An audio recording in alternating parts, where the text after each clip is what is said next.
माता, जिस प्रकार एक बार बाण छूट जाए तो फिर उसे लौटाया नहीं जा सकता, उसी प्रकार महादेव की क्रोधाग्नि को भी लौटाना असंभव है। ना ही उसे रोका अथवा शांत किया जा सकता है, किंतु उसे एक नियत स्थान पर अवश्य बांधा जा सकता है, जिसका उपाय भी स्वयं ब्रह्मदेव ने सुझाया। ब्रह्मदेव, महादेव की क्रोधाग्नि को शांत करने का शीघ्र कोई उपाय देखना होगा। मैं महादेव की क्रोधाग्नि को दिशा परिवर्तित करने के लिए एक उपाय कर सकता हूँ, जिससे सृष्टि भी सुरक्षित रहेगी और उनकी क्रोधाग्नि की मर्यादा भी भंग नहीं होगी। उचित है। समुद्र देव कृपया उपस्थित हो। प्रणाम ब्रह्मदेव, प्रणाम नारायण, प्रणाम समस्त देवतागण। समुद्र देव, अब आप ही महादेव की क्रोधाग्नि को अपने में समाहित करके इस सृष्टि का नाश होने से रोक सकते हैं।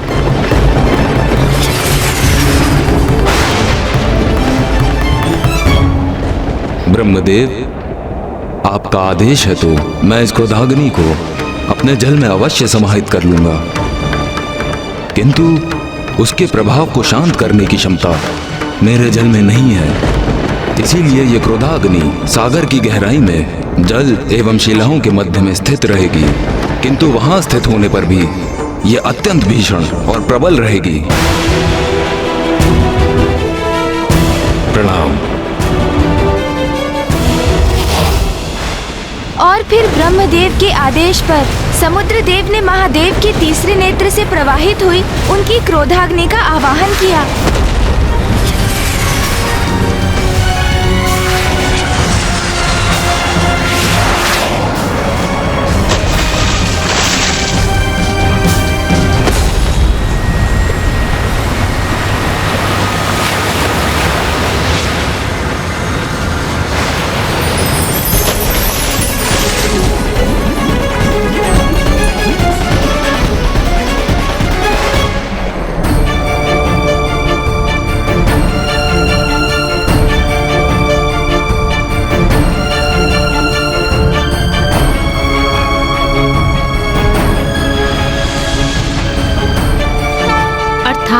ब्रह्मदेव की युक्ति से और समुद्रदेव द्वारा अपने दायित्व के निर्वहन से सृष्टि की रक्षा हो गई। और उधर गुफा के भीतर माता और महादेव की दृष्टि एक दूसरे के ऊपर जा चुकी थी, अर्थात अब सब कुशल होने वाला था।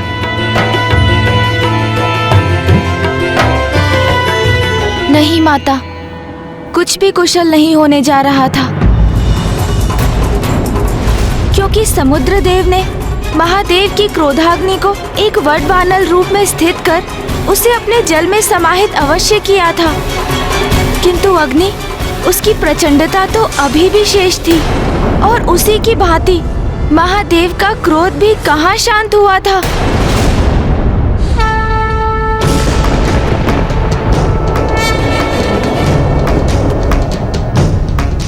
अंततः महायोगी जी अपने चिर ध्यान से बाहर आ ही गए। मुझे आपसे कुछ महत्वपूर्ण वार्ता करनी है प्रभु। प्रभु, प्रभु, प्रभु, स्वामी,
महादेव चले क्यों गए? अब तो उन्होंने माता पार्वती को अवश्य देख लिया होगा। तो इस प्रकार जाने का कारण क्या हो सकता है? उनकी क्रोधा अग्नि का प्रभाव भले ही सीमित हो गया है, किंतु उनका क्रोध कामदेव को भस्म करने के पश्चात भी शांत नहीं हुआ है।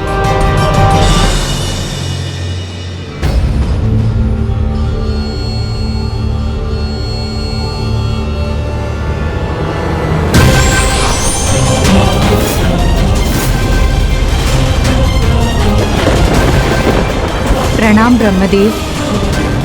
प्रणाम पिताश्री। मैं स्वयं को रोक ही नहीं सकी, स्वामी का कुशल क्षेम ज्ञात करने के लिए यहाँ आ गई। कहाँ है वो?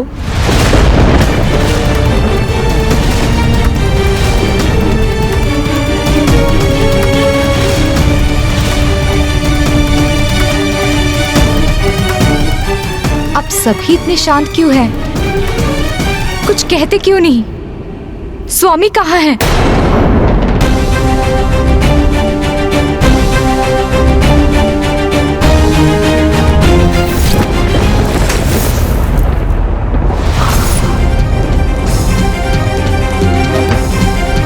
रुक जाओ पुत्री।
पत्नी की अंतर्दृष्टि उसे उचित संकेत ही देती है।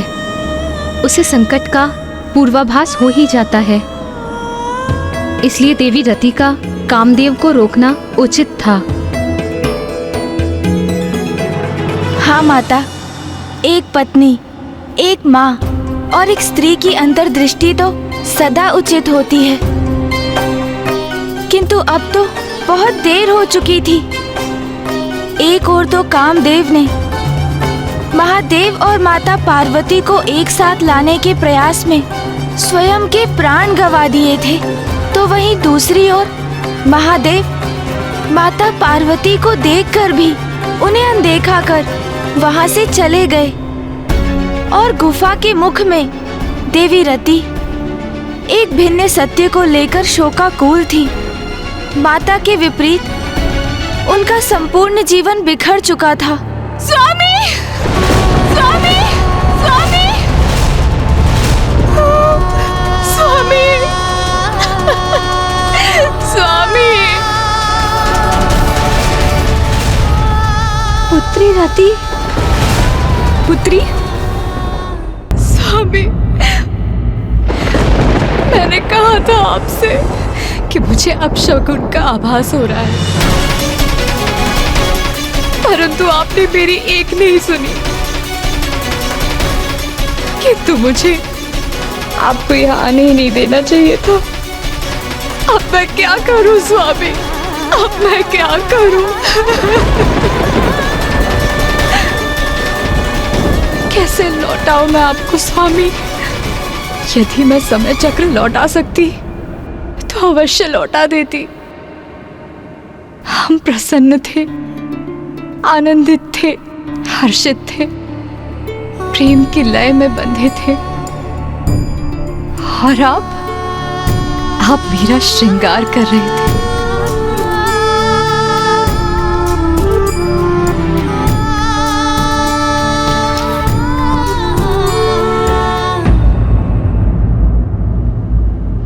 और फिर आगमन हुआ देवराज इंद्र का।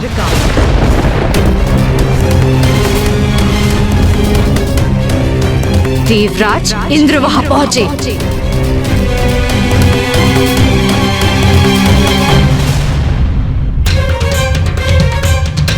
अब आपने अपने नेत्र क्यों झुका लिए हैं देवराज इंद्र?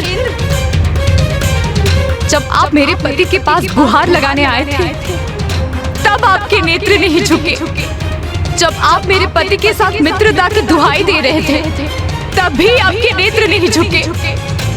जब आपने जगत कल्याण और देवताओं के रक्षा का कारण बताकर मेरे स्वामी को विवश किया था तब भी आपके नेत्र नहीं झुके। तो अब क्यों, किस बात की लज्जा आ रही है आपको? अब आपके नेत्र क्यों झुके हैं? मैं नहीं चाहती थी कि स्वामी यहाँ आए। मैंने बहुत प्रयत्न किया था उन्हें रोकने का,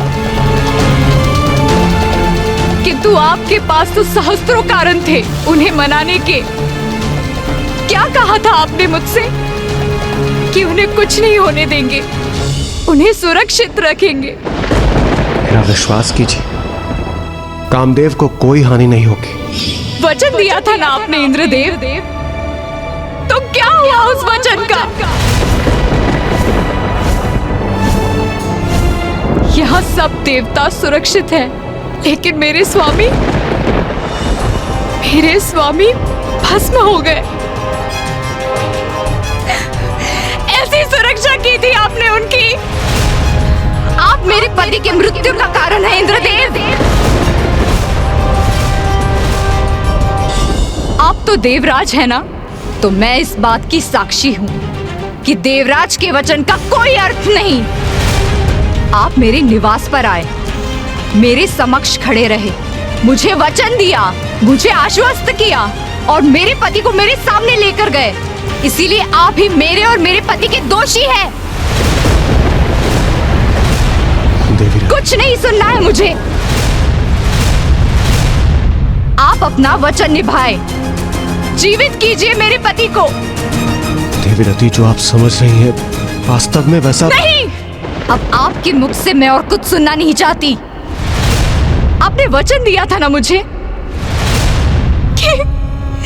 कि मेरे पति की रक्षा करेंगे, रक्षा करेंगे। दिया था तो नहीं दिया था देवराज?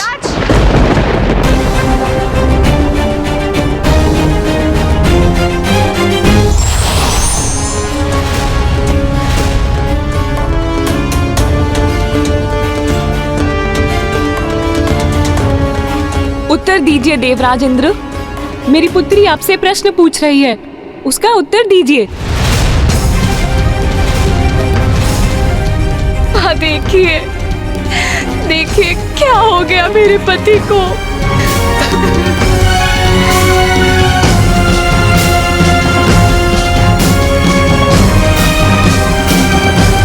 स्वामी, अब आप ही कुछ कीजिए स्वामी। नहीं प्रिय, मैं कामदेव को पुनः जीवित नहीं कर सकता। उनका अंत महादेव की क्रोधाग्नि से हुआ है और मैं महादेव की इच्छा के विरुद्ध नहीं जा सकता।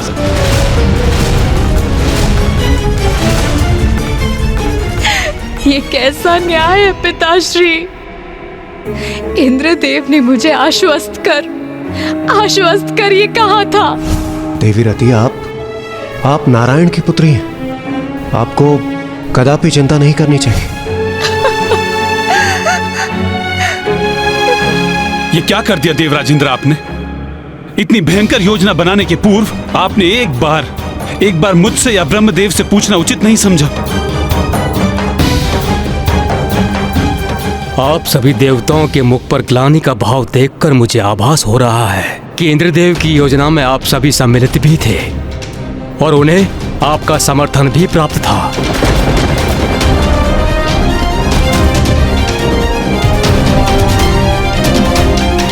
वाह इंद्रदेव वाह! आज तो आपने सभी सीमाओं का उल्लंघन कर दिया। सूर्यदेव, अग्निदेव, वरुण देव, वायुदेव, आप सभी इंद्रदेव के साथ थे ना?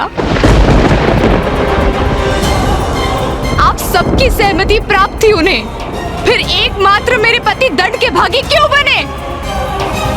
महादेव की क्रोधाग्नि से मेरे पति की रक्षा करने क्यों नहीं आए आप लोग?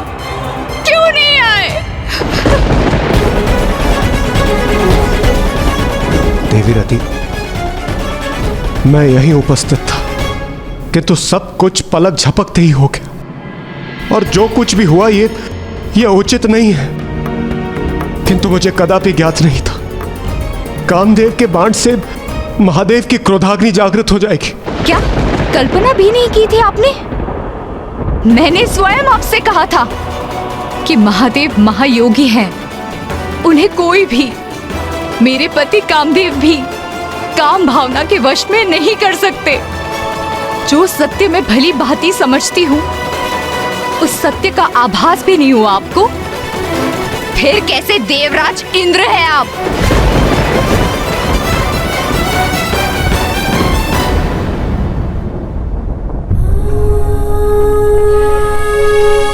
जिनके कण कण में प्रेम का वास था, संसार में प्रेम की रासलीला जागृत किया करते थे।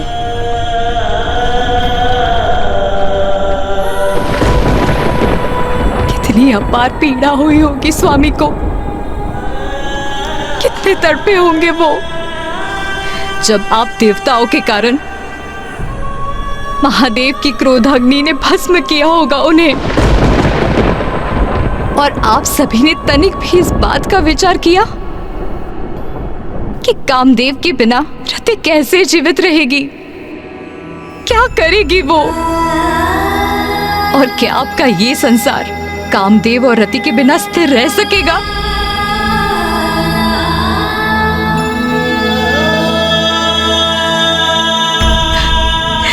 क्या हमारे बिना संसार में नवीन प्राणियों का जन्म हो सकेगा?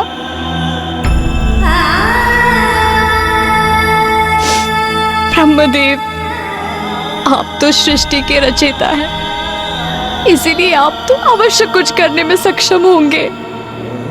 फिर आप कृपा करके मेरे पति को पुनर्जीवित कर दीजिए ब्रह्मदेव, पुनर्जीवित कर दीजिए।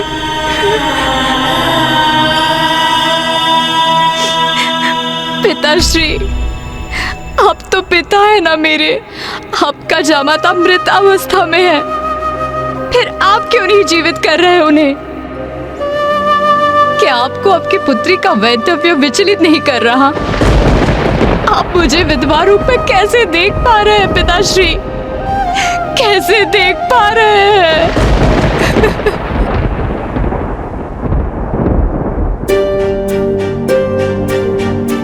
नाथ, हमारी पुत्री बहुत कष्ट में है, उसका कष्ट दूर करने का कोई उपाय कीजिए।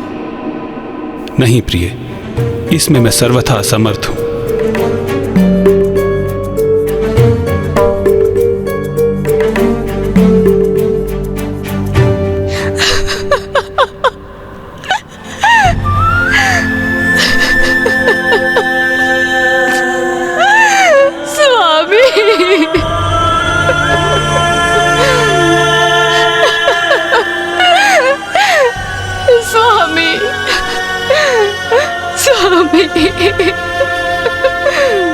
ब्राह्मण देवता ब्रह्मदेव, नारायण, देवराज इंद्र एवं सभी अन्य देवगण वहां एक साथ उपस्थित थे।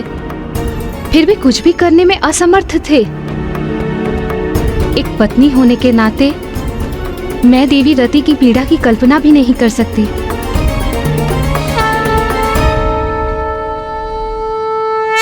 तो क्या अब कुछ भी नहीं हो सकता था?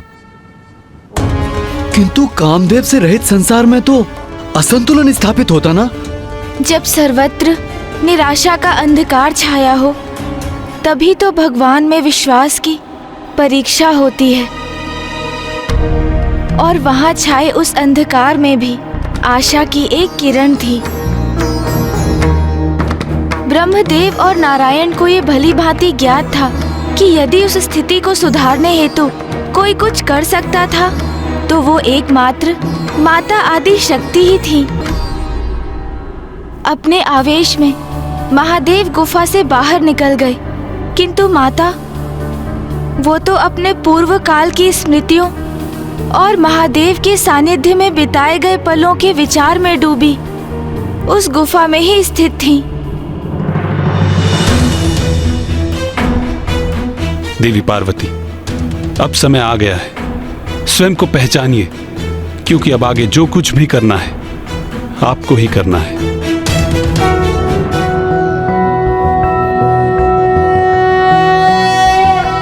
मध्य सुधाधि मणिमंडप रत्न वेद्यां सिंहासनोपरि गतां परिपीत वर्णां।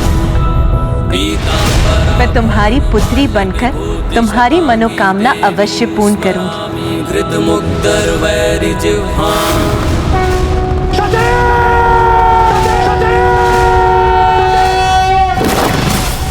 जिसे सदैव भूत प्रेत पिशाचों से घिरे रहना प्रिय हो, वो मंगलकारी कैसे हो सकता है? अरे वो तो अमंगलकारी है। मेरे पिता के यहाँ यज्ञ का आयोजन है, हमें वहाँ जाना चाहिए। नहीं सती, बिना निमंत्रण कहीं भी जाना अहित को आमंत्रण देना है।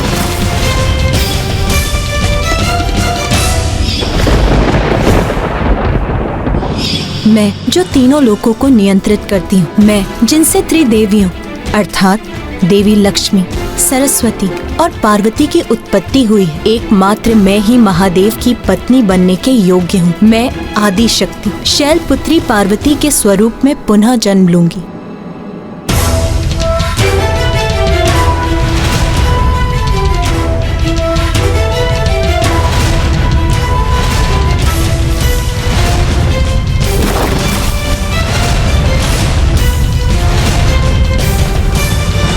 महाराज, कोई भी त्याग कभी व्यर्थ नहीं जाता। सबसे बड़ी परीक्षा में भी माता और महादेव की कोई ना कोई लीला छिपी ही होती है। और ये अंत कहाँ था? ये तो मात्र एक आरंभ था, क्योंकि अब माता पार्वती को अपने वास्तविक परिचय का आभास हो गया था।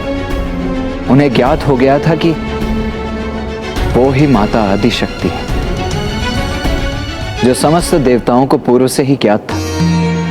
उस सत्य से अब माता पार्वती का भी परिचय हो ही गया था। किंतु देवता ही नहीं, अट्टासुर के सूचित करने पर तारकासुर अब इस सत्य को लेकर सचेत हो गया था और अब वो किसी प्रकार की असावधानी नहीं करने वाला था।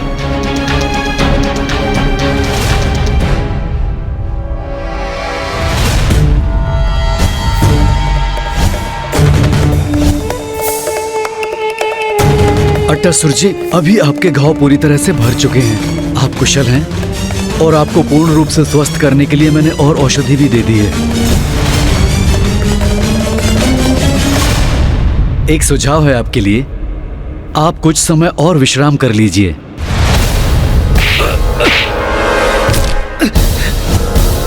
विश्राम? अब तो तभी विश्राम करूंगा जब मेरी मृत्यु होगी।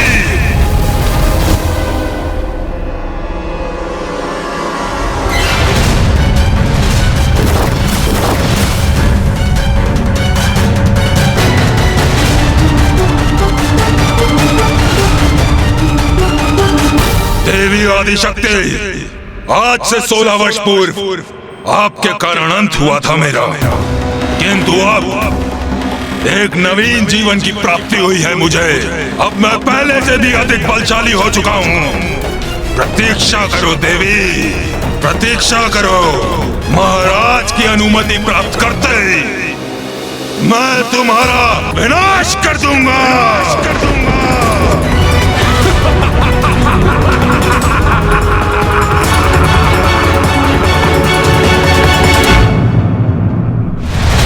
महाराज, अब मैं सर्वथा कुशल हूँ और मेरी शक्तियां भी लौट आई हैं।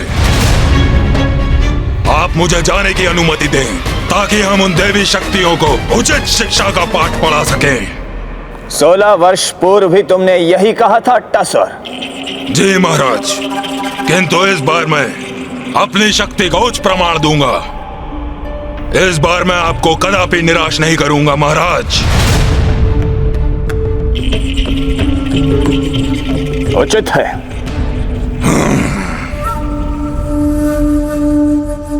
किंतु तुम अकेले नहीं जाओगे अट्टासुर।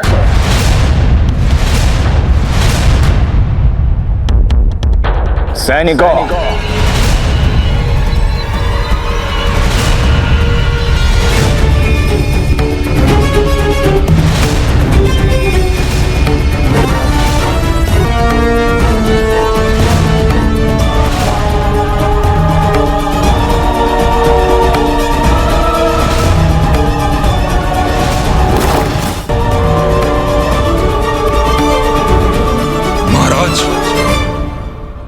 ये क्या है और कौन है इसके भीतर?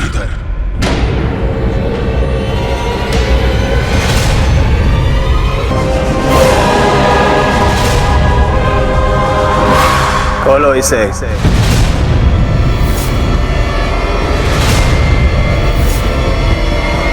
खोलो इस संदूक को।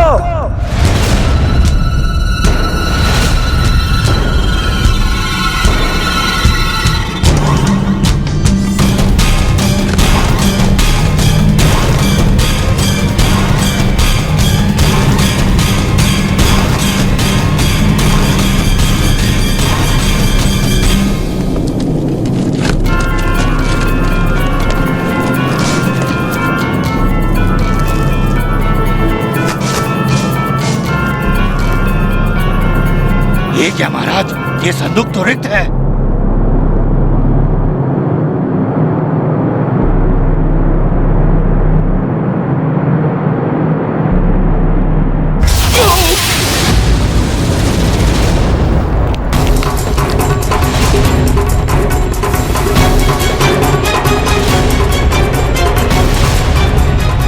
ये कौन सी शक्ति थी इसके भीतर जिसने उस सैनिक को ही भीतर खींच लिया और उसे अपना आहार बना लिया?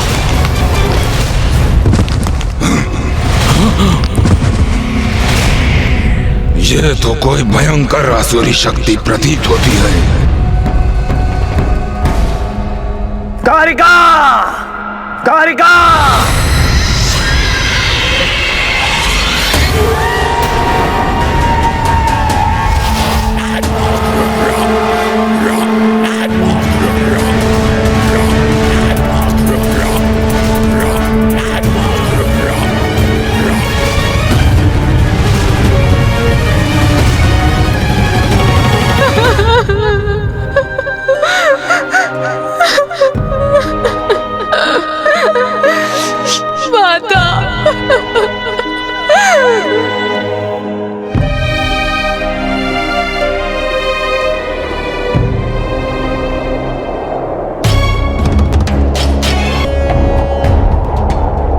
अकस्माती वायु प्रवाह कैसा?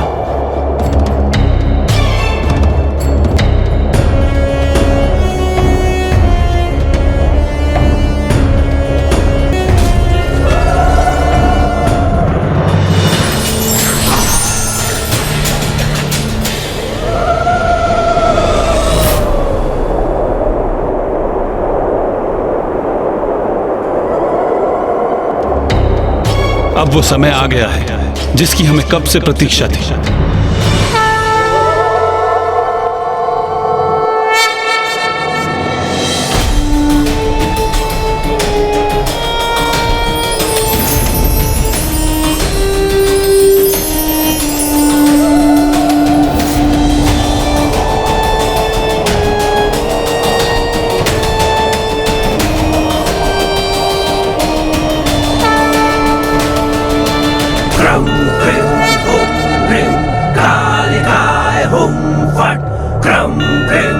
हुं ह्रीं कालिकाय हुं फट्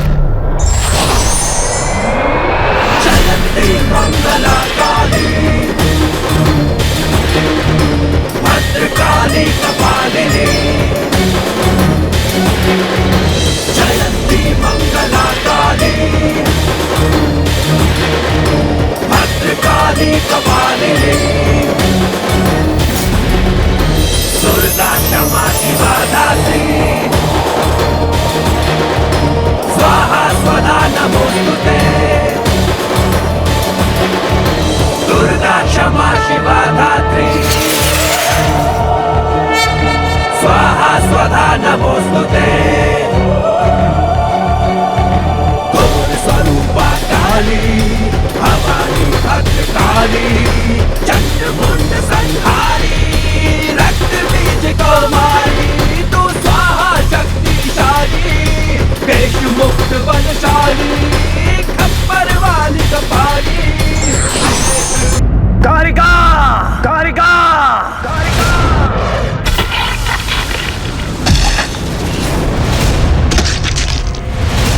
ये तो कोई भयंकर आसुरी शक्ति प्रतीत होती है।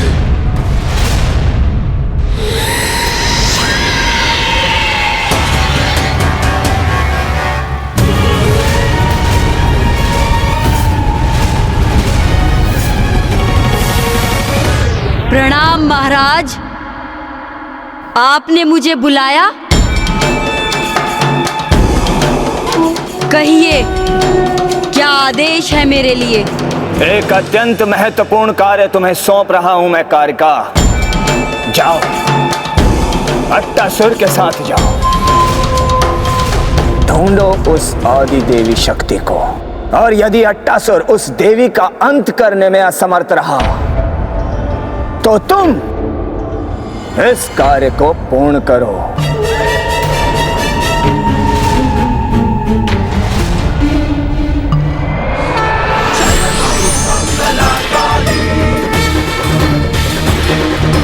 भद्रकाली कपालिनी देश मुक्त बलशाली खप्पर वाली कपाली महाकाली महाकाली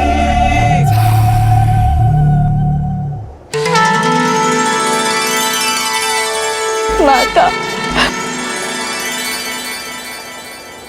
पुत्री, भूल तो कामदेव से अवश्य हुई है। अपने पंच बाण से महादेव में काम जागृत करने का प्रयास करने की बहुत बड़ी भूल। वो महादेव जो स्वयं में ही रमते हैं, उनमें भला कोई काम जागृत करने का प्रयास कैसे कर सकता है? माते, स्वामी से भूल हुई, ये मैं स्वीकार करती हूँ, किंतु उन्होंने जो कुछ भी किया देवराज इंद्र की योजना के अनुसार किया, उनके आदेश पर ही किया। यदि माता का क्रोध जागृत हुआ तो अनर्थ हो जाएगा, क्योंकि उसके पश्चात न मैं देवराज इंद्र रहूंगा और न ही मेरा इंद्रलोक।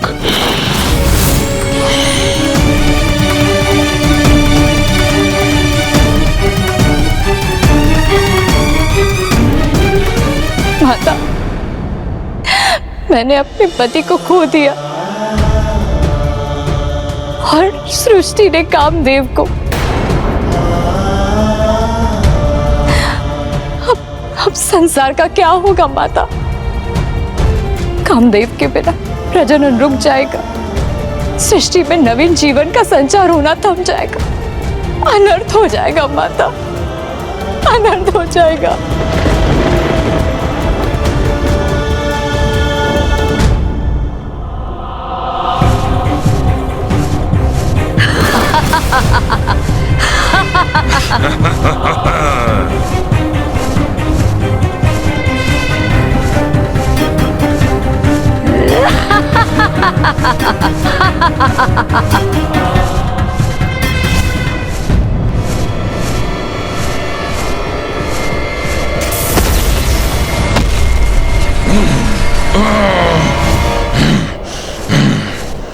क्या हुआ अट्टासुर? हम यहाँ क्यों रुके हैं? राजभवन के निकट क्यों नहीं? कहीं यहाँ पुनः आकर मैंने मूर्खता तो नहीं की? कदाचित मुझे उस चिकित्सक के सुझाव पर कुछ और समय विश्राम कर लेना चाहिए था। इस कारिका को यहाँ का मार्ग बताकर मैं स्वयं को सुरक्षित ही रखता तो उचित होता। तुम्हारी श्रवण शक्ति शिथिल है क्या? हुआ क्या है तुम्हें? चलो, यदि तुम नहीं जाओगे तो मैं स्वयं ही चली जाऊंगी। इस देवी आदि शक्ति का अंत मैं अकेले ही कर सकती हूँ। अच्छा, इतना ही विश्वास है स्वयं पर, तो जाओ ना। कौन रोक रहा है तुम्हें? मैं भी तो देखूं कि क्या कर सकती हो तुम। तो तुम मेरी प्रतीक्षा करो और देखो मैं क्या कर सकती हूँ। मुझे इससे उचित दूरी पर रहना होगा, जिससे इसका अंत होते देख सकूं।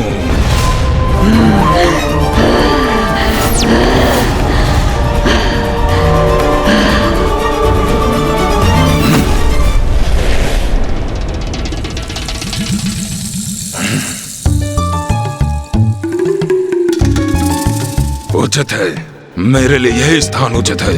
यहाँ सुरक्षित रहूंगा मैं। यहीं से ही छुप छुप कर देखता हूँ।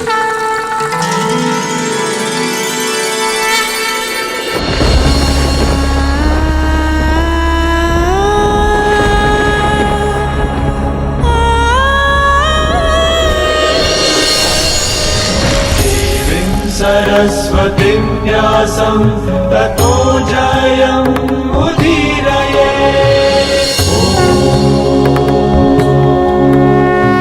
दुखी मत हो पुत्री, मैं महादेव के विरुद्ध तो नहीं जा सकती, इसीलिए मैं कामदेव को पूर्वत तो नहीं कर सकती, किंतु मैं तुम्हें ये वरदान देती हूँ कि कामदेव अदृश्य रूप में सृष्टि में सदा उपस्थित रहेंगे।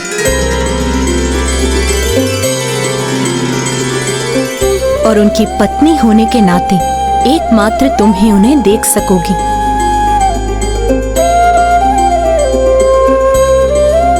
और द्वापर युग में नारायण के पूर्ण अवतार श्री कृष्ण के पुत्र प्रद्युमन के रूप में तुम्हें कामदेव का सदैव सानिध्य भी प्राप्त होगा। या देवी सर्वभूतेषु शक्तिरूपेण संस्थिता। नमस्तस्यै नमस्तस्यै नमस्तस्यै नमो नमः।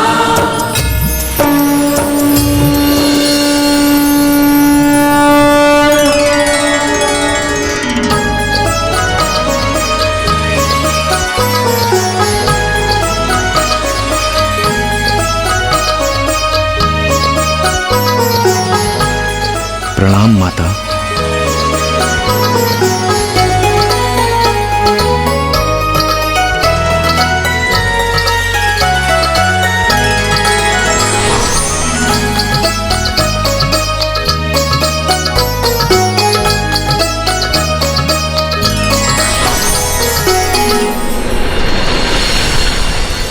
स्वामी, मैं आपको देख सकती हूँ स्वामी। माता ने आपको नया जीवन प्रदान कर दिया स्वामी। धन्यवाद माता।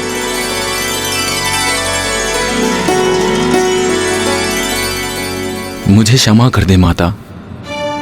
मैं तो सृष्टि के हित में महादेव की विरक्ति दूर कर उनके मन में स्नेह और प्रेम भावना उत्पन्न करना चाहता था।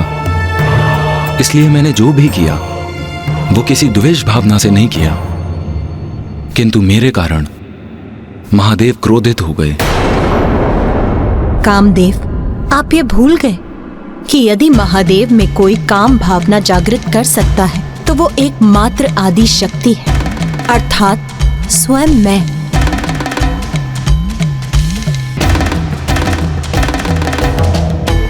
देवी रति,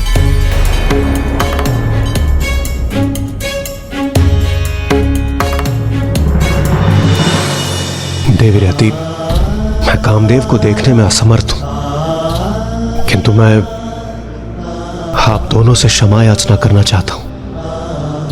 आपका अपराधी हूं, मेरी क्षमा याचना स्वीकार करें।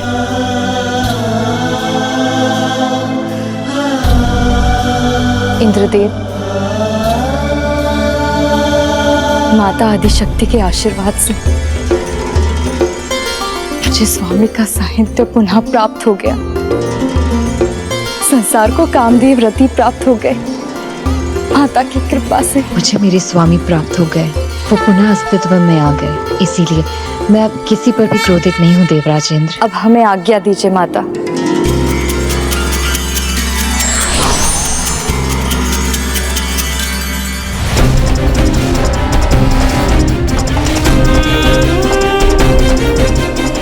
अंत करूंगी मैं देवी आदिशक्ति का।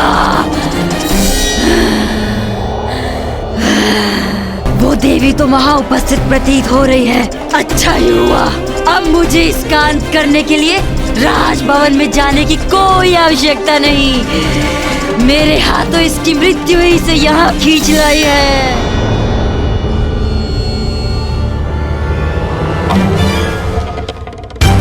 कारिका देवी शक्ति का अंत करेगी, फिर मैं उस दुष्ट कारिका का वध कर देवी आदिशक्ति के अंत का श्रेय ले लूंगा।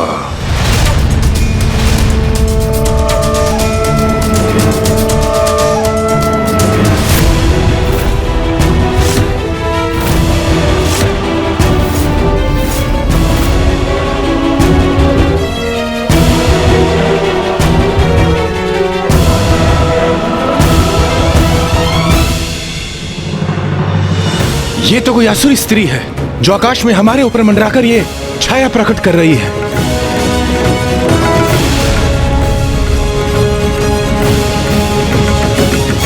तारकासुर बहुत समय से शांत बैठा था।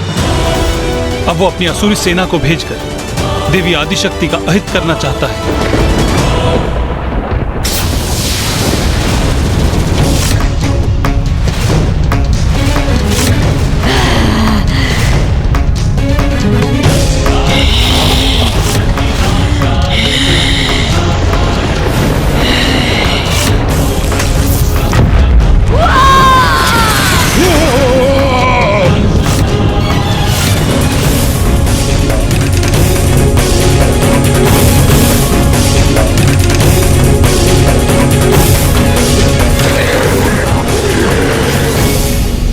ब्रह्मदेव, नारायण, ये क्या घटित हुआ?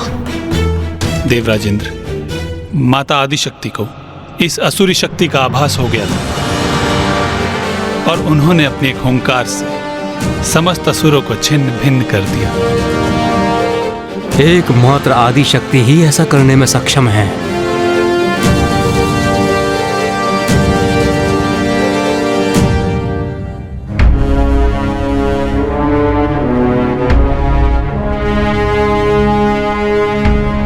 ब्रह्मदेव, विष्णुदेव, आप दोनों के हृदय में कोई चिंता अवश्य है। बताइए मुझे, आप इतने विचलित क्यों हैं? देवी आदिशक्ति, तारकासुर का आतंक बढ़ता ही जा रहा है। उसने स्वर्ग पर भी अपना आधिपत्य स्थापित कर लिया है। यज्ञ में व्यवधान उत्पन्न कर रहा है। निर्दोषों को कष्ट देकर उन्हें व्यथित कर रहा है।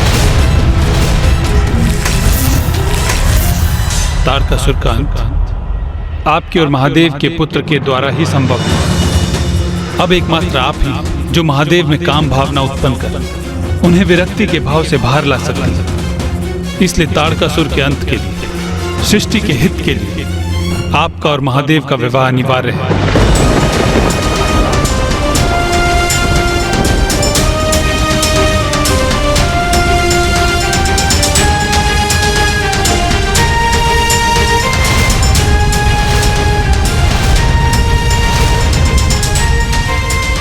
माता पार्वती भी विचलित क्यों प्रतीत हो रही है? देवी, मुझे क्षमा कीजिए देवी, मुझे बहुत विलंब हो रहा है। माताश्री और पिताश्री मेरी प्रतीक्षा कर रहे होंगे। मुझे राजभवन लौटना ही होगा।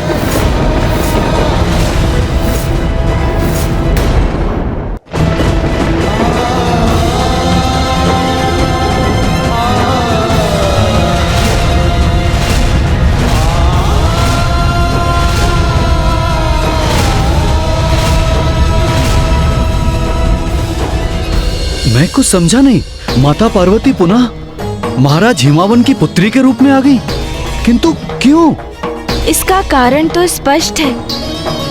एक नारी की गरिमा, उसके संस्कार और सम्मान। अपने पिता महाराज हिमावन की आज्ञा के बिना विवाह तो दूर, माँ कुछ भी नहीं करने वाली थी। माता आपने सर्वथा उचित कहा।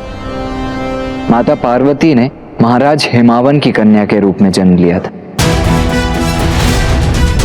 इसीलिए अब महादेव से उनका विवाह तो तभी संभव था जब स्वयं महादेव उनके पिता के पास उनके साथ अपने विवाह का प्रस्ताव लेकर पहुंचते।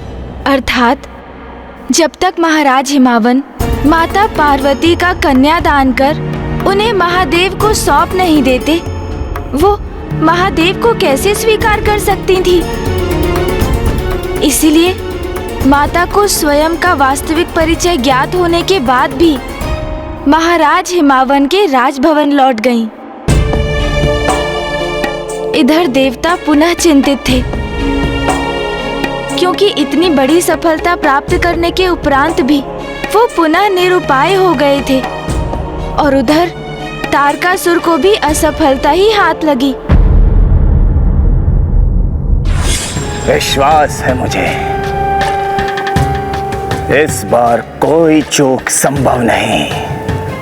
अट्टासुर को ज्ञात है कि देवी आदि शक्ति कहाँ स्थित है, और उससे प्रतिशोध लेने के लिए तत्पर है वो। और उसके साथ मैंने उस असुरी कारिका को भी भेजा है। अब किसी भी क्षण उनमें से कोई उस आदि देवी शक्ति के अंत की शुभ सूचना लेकर अवश्य ही आता होगा। अवश्य।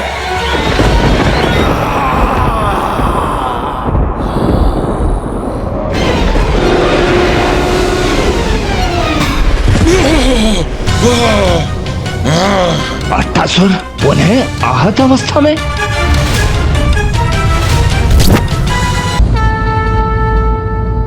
ब्रह्मदेव, नारायण, अब तक तो महादेव और माता पार्वती का एक दूसरे को ना देखना ही हमारे लिए सबसे बड़ी चिंता का विषय था। किंतु हमें आशा थी कि दर्शन प्राप्त कर वो एक दूसरे का सानिध्य प्राप्त कर लेंगे, किंतु यहाँ तो सब कुछ हमारी आशाओं के विपरीत हो रहा है। एक और महादेव माता पार्वती को देखते ही कहीं और प्रस्थान कर गए, और माता भी पुनः अपने पिता के घर लौट गई। देवराज, मुझे ज्ञात है आप सभी महादेव और देवी पार्वती की विवाह की प्रतीक्षा बड़ी अधीरता से कर रहे हैं, किंतु आप ये क्यों भूल रहे हैं कि विवाह संबंध स्थापित होना इतना सरल नहीं। विवाह होना इतना सरल नहीं अर्थात? वायुदेव, विवाह संबंध विधि विधान और इस संबंध की मर्यादा हम स्त्रियां ही भली भांति समझ सकती हैं, क्योंकि महादेव और देवी पार्वती की दृष्टि एक दूसरे पर गई अवश्य, किंतु इसका अर्थ ये नहीं कि वो तभी गंधर्व विवाह संपन्न कर लेते। अर्थात माता?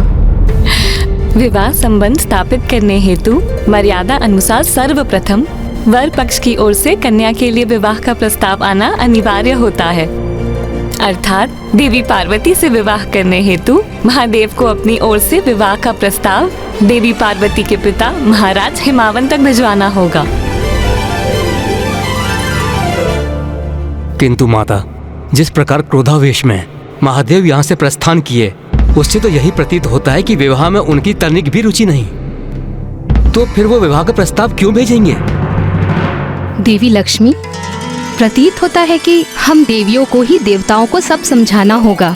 हाँ देवी सरस्वती, इतने दिग्गज, ज्ञानी और शक्तिशाली देवता होकर भी विवाह अर्थात गृहस्थ जीवन के आरंभ की अधूरी ही समझ है इन्हें। देवगण, आप सभी ये क्यों भूल रहे हैं कि महादेव देवी सती को खोने की प्रचंड पीड़ा को सहन करने के उपरांत सभी सांसारिक क्रियाकलापों से विरक्त हो गए हैं, किंतु अब क्षण भर के लिए ही सही महादेव को देवी पार्वती की एक झलक अवश्य प्राप्त हुई थी, तो महादेव के मन में भी देवी पार्वती के लिए प्रबल आकर्षण अवश्य उत्पन्न हुआ होगा। हमें महादेव के मन को टटोल कर बड़ी ही सावधानी और संवेदनशीलता से उन्हें समझाना होगा, अन्यथा उनका कोप जागृत हो सकता है।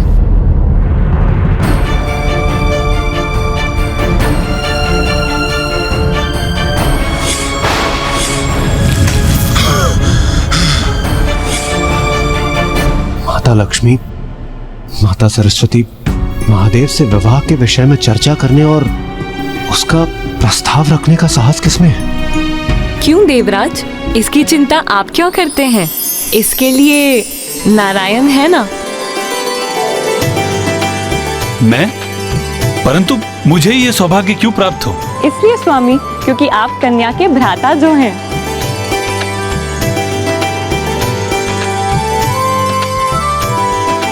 उचित है, मुझे ये सौभाग्य स्वीकार है। नाथ, आप तो महादेव के समक्ष जाने के लिए आतुर हो गए, किंतु इसका विचार किया है कि आप उन्हें कहेंगे क्या? इस पर भी तनिक विमर्श कर लीजिए। उचित है प्रिय। महादेव की ओर से महाराज हिमावन के पास देवी आदिशक्ति के विवाह का प्रस्ताव बाद में जाएगा। उसके पूर्व मैं देवी आदिशक्ति के विवाह का ऐसा प्रस्ताव महादेव के पास लेके जाऊंगा जिसे वो अस्वीकार नहीं कर पाएंगे। तो क्या नारायण महादेव के पास ये विवाह प्रस्ताव लेकर पहुंचे? हाँ माँ, और नारायण तो नारायण, और अब तो वो अपनी बहन के विवाह का प्रस्ताव लेकर महादेव के निकट पहुंचे थे। तो महादेव ने श्री हरि नारायण का प्रस्ताव स्वीकार कर लिया? महादेव, मेरी बहन पार्वती, हम उसके विवाह का प्रस्ताव लेके आपके पास आए। नहीं, ये मुझे स्वीकार नहीं, ये मुझे स्वीकार नहीं, ये मुझे स्वीकार नहीं। किंतु महादेव ने प्रस्ताव को अस्वीकार क्यों कर दिया? माता को स्वयं के ब्रह्मचारिणी रूप के सत्य को भी अभी सिद्ध करना शेष था।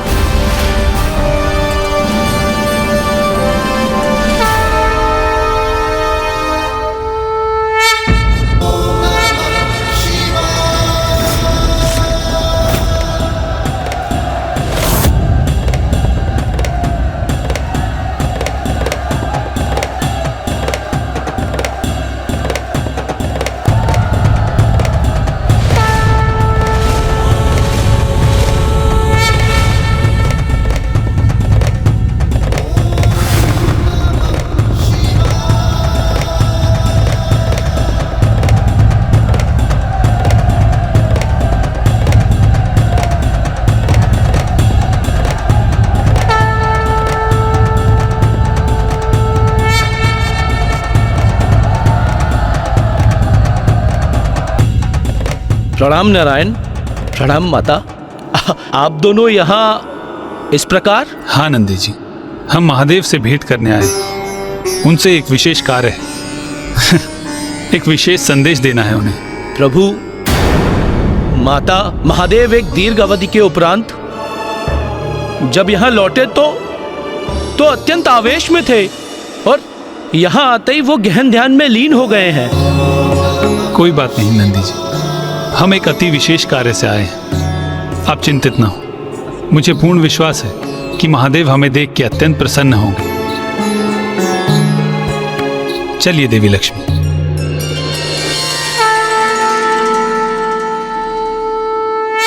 नारायण स्थिति की गंभीरता क्यों नहीं समझ रहे हैं? मुझे चिंता हो रही है, कहीं महादेव अपने ध्यान में आए व्यवधान से पुनः क्रोधित हो गए तो?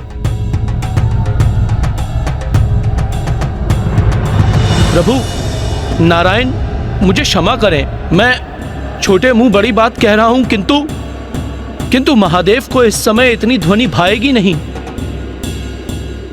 प्रभु, मेरा तात्पर्य है कि यदि इनका मृदन वादन इतना आवश्यक है तो ये अवश्य करें, किंतु उसकी ध्वनि तो कम कर सकते हैं ना?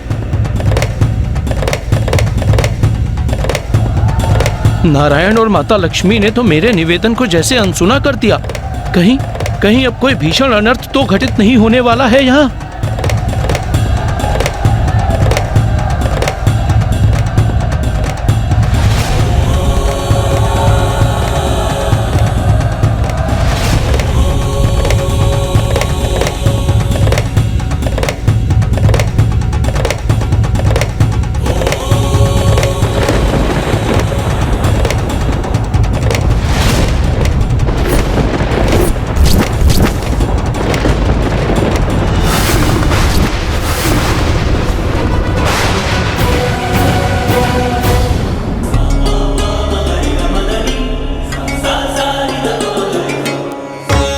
प्रणाम महादेव।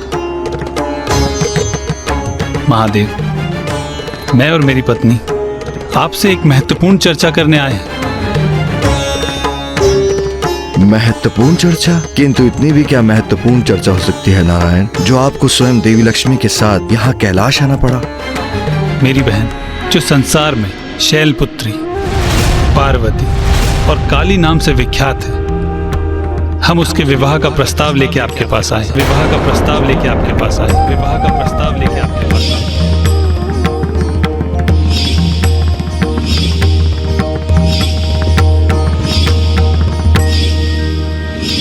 मेरी बहन पार्वती जो मेरे ही अंश हिमालय पर्वत के अधिपति महाराज हिमावन की इकलौती पुत्री है और अपने राजभवन में संपूर्ण सुख सुविधाओं के साथ पली बढ़ी है।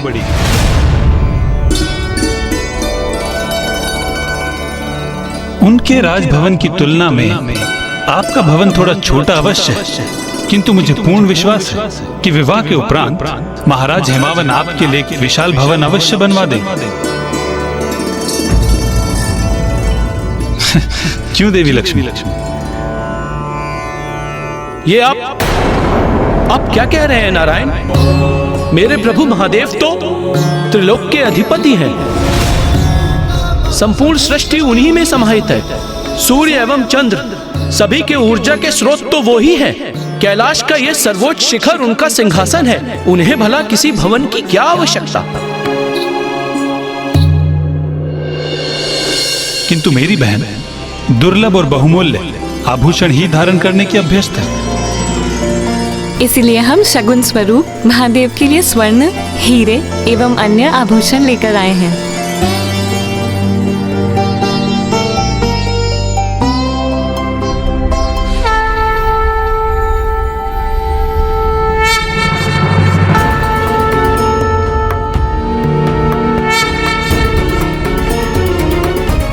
माता लक्ष्मी, ये तो सर्वज्ञात है कि महादेव तो सभी संसारिकता के प्रपंचों से परे हैं। उन्हें इन बहुमूल्य वस्तुओं का कोई मोह नहीं। मेरे महादेव तो मात्र भस्म में रमते हैं। किंतु मेरी बहन सर्वगुण संपन्न है, अद्भुत सौंदर्य है उनका।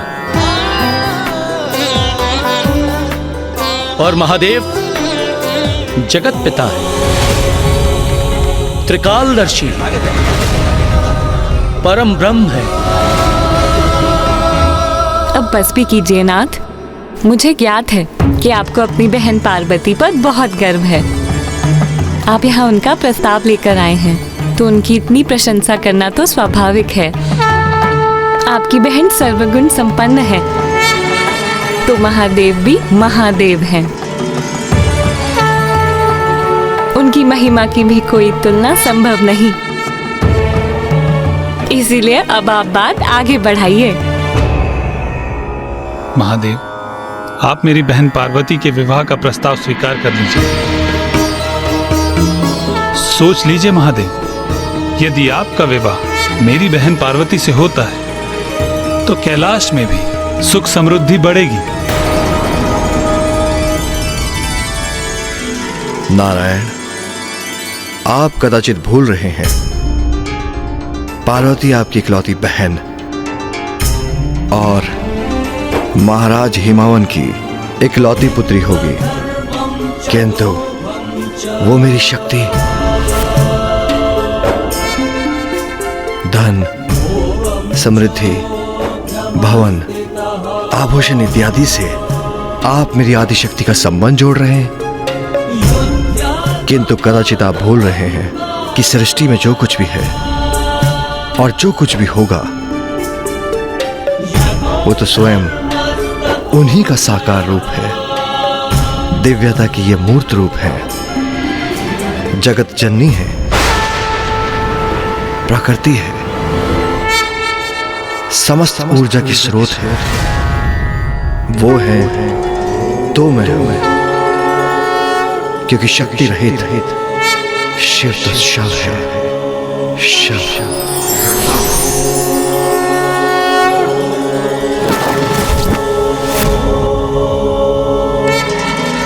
सर्वतः उचित कहा महादेव।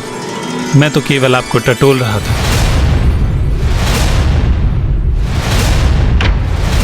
क्योंकि जब आपने बहन पार्वती को देखा तो बिना कोई प्रतिक्रिया दिए आप गुफा से प्रस्थान कर गए। तो हमें आभास हुआ कि शायद आप अभी भी विरक्ति की अवस्था में हैं। किंतु अब आपके इस कथन से हमें ज्ञात हो गया है कि देवी पार्वती आपके कण कण में बसती हैं। आप उनसे विलग नहीं। तो हम इसे आपकी स्वीकृति समझें? महादेव, देवी पार्वती से विवाह का प्रस्ताव स्वीकार कर लीजिए।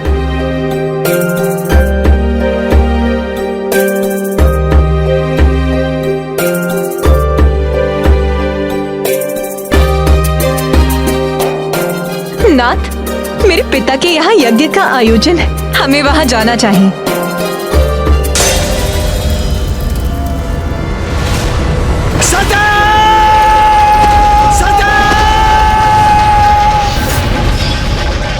किंतु नारायण, यदि पुनः वही हुआ जो पूर्व में हुआ था तो क्या पुनः मैं उस असहनीय वेदना को सह सकूंगा?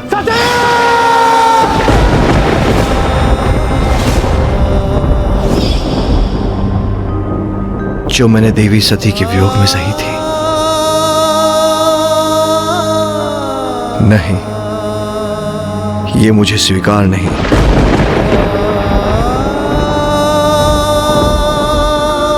उससे तो उत्तम यही है कि मैं इसी प्रकार अपने ध्यान में लीन रहूं।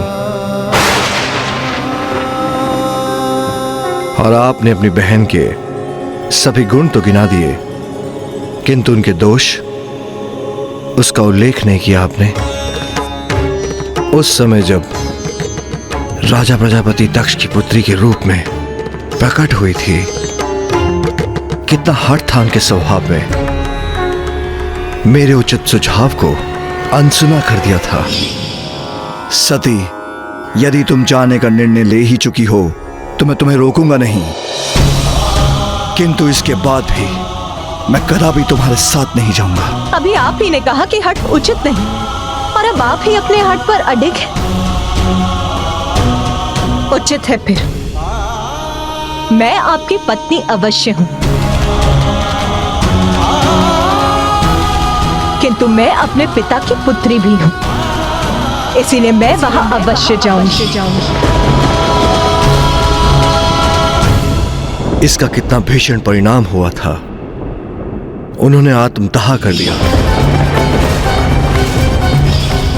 और मैं तभी से उस विरह की अग्नि में झुलस रहा हूं।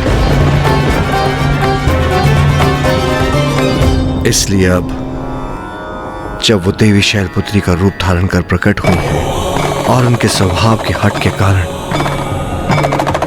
उन्होंने समय आने पर मेरे शब्दों का सम्मान नहीं किया, तो फिर कहीं मेरा दुख संसार की क्षति का कारण न बन जाए। किंतु महादेव, अपनी बहन के मृत शरीर के 51 अंशों में विभाजन करना मेरे लिए भी सरल नहीं था।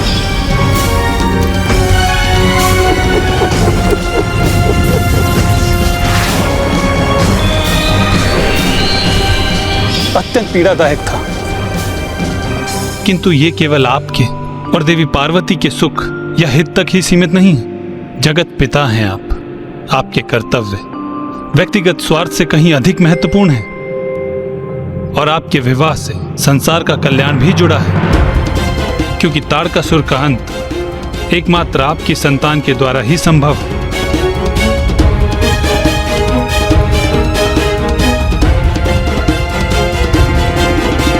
महादेव, देवी पार्वती आपका सानिध्य पाने के लिए व्यग्र हैं, और मुझे ज्ञात है कि आपके हृदय की गहराई में यही प्रबल इच्छा छिपी हुई है।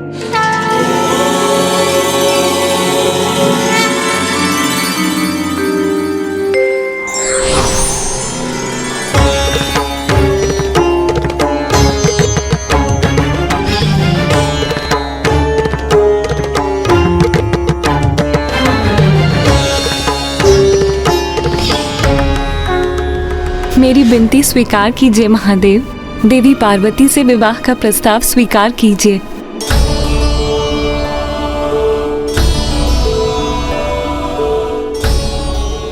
नहीं, नहीं, नहीं।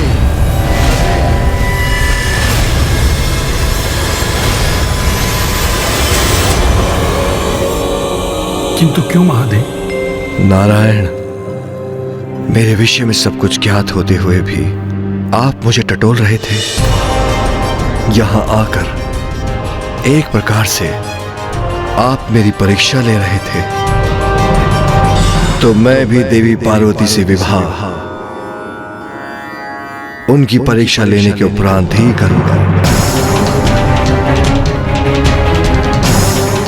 हाँ नारायण, मुझसे विवाह करने हेतु देवी पार्वती को परीक्षा देनी होगी और उसमें सफल भी होना होगा।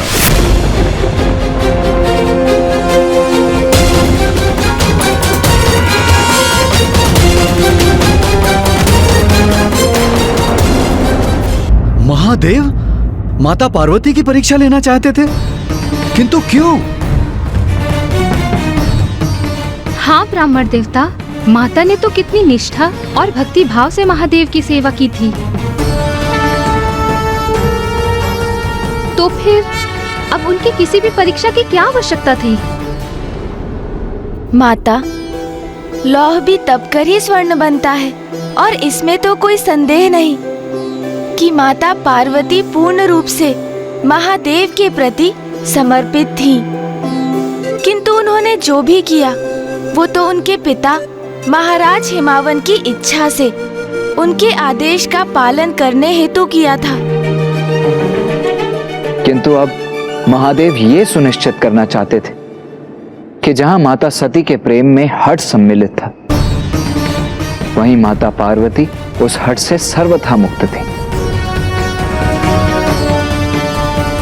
उचित है ब्राह्मण देवता, किंतु आप हमें यह भी बताने का कष्ट करें कि फिर महादेव ने माता पार्वती की परीक्षा कैसे ली? अवश्य बताऊंगा महाराज, क्योंकि अत्यंत अद्भुत थी ये परीक्षा।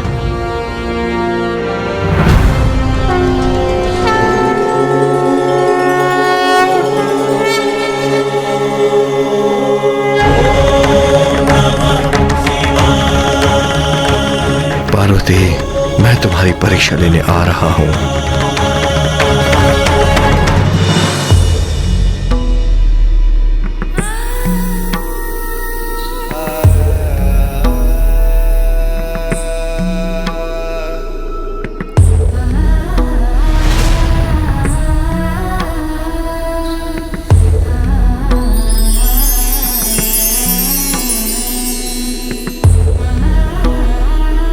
बड़ी विचित्र बात है, वो महायोगी बस वहां से प्रस्थान कर गए, उन्होंने तुमसे कुछ भी नहीं कहा।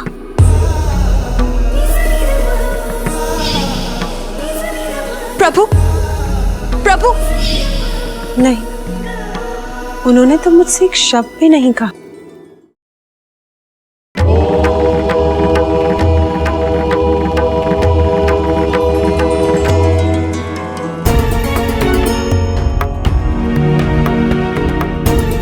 मुझे ऐसी पुत्री चाहिए जो महादेव की पत्नी बनने की अधिकारी हो।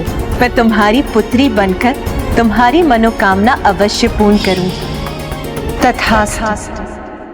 स्वामी, मैं आपकी चिंता समझ सकती हूँ, किंतु देवी मैना, अब हमारी पुत्री काली 16 वर्ष की हो गई है। मां आदि शक्ति ने पार्वती के जन्म से पूर्व वरदान दिया था कि हमारी पुत्री का जन्म महादेव से विवाह करने के लिए हुआ है। इसीलिए सेवा भाव को और भी प्रखर करने हेतु मैंने उसे महायोगी जी के पास सेवा करने के लिए भी भेजा था, किंतु महायोगी भी अचानक कहीं चले गए हैं। स्वामी, पुत्री की चिंता तो माँ को सदैव ही रहती है, किंतु पुत्री का मोह भी तो माँ को नहीं छोड़ता। इसलिए अब मैं पुत्री पार्वती के विवाह में इतनी शीघ्रता नहीं चाहती, विशेष रूप से तब जब उसका विवाह किसी ऐसे व्यक्ति के साथ होने वाला हो जिससे हम भली भांति परिचित भी नहीं। ये आप क्या कह रही हैं देवी मैना? महादेव से उसका विवाह नियति है उसकी, नियति है उसकी, किंतु ज्ञात नहीं है महादेव अचानक कहां चले गए हैं। उन्हें कहां ढूंढूं मैं? कब और कैसे उनका सानिध्य प्राप्त होगा हमारी पुत्री को? पार्वती, मैं तुम्हारी परीक्षा लेने आ रहा हूँ।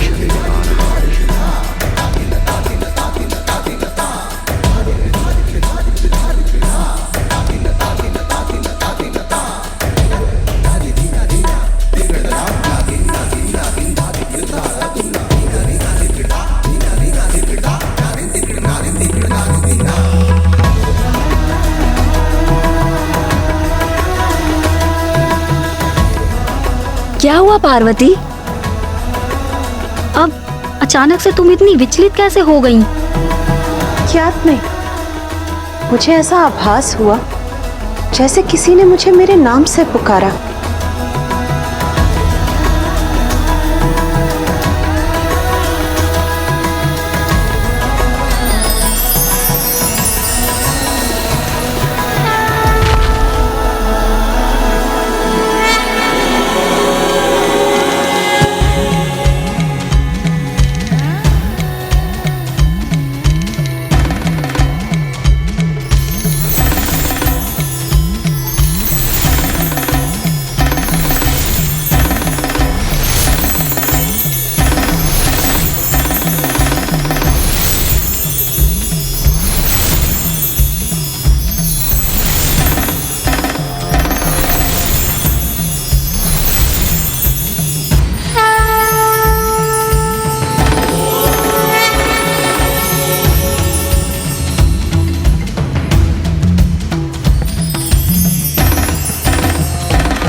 सर्वशक्तिमान होते हुए भी ईश्वर सरल मार्ग नहीं चुनते, अपितु परीक्षा का मार्ग अपनाकर सभी को संदेश देते हैं कि जीवन में कुछ भी सरलता से प्राप्त नहीं